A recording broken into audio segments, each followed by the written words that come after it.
Nazdar potenciálni gamčáci. Tu Spišo. Chcel by som vám povedať niečo o tom, čo pre mňa znamenala a znamená gamča.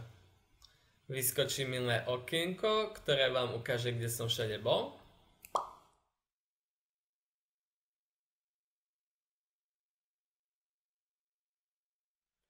A ja vám poviem, ako sa to stalo. Chodil som totiž už od príjmy na gymnázium Gerslingová 18, kde ma naučili v prvom rade mať rád to, čo robím. V mojom prípade to bola matematika, informatika a fyzika. Gamča mi následne dala možnosť stretávať sa s ľuďmi, ktorí majú podobné záujmy, cez rôzne predmetové olympiády, korešpondenčné semináre alebo tímové súťaže. Po tretie, gamča mi dala zažiť ten najúžasnejší kolektív.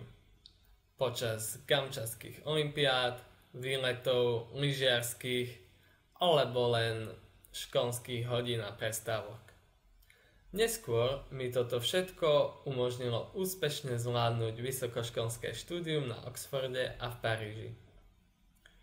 Som si istý, že keď aj vy na gamči objavíte to, čo vás fascinuje, budete to so záujmom študovať spoločne s ostatnými gamčákmi, tak sa aj vám podarí splniť si svoje sny, zdolať ťažké skúšky a vkročiť do svojej dospelosti so spokojným úsmevom.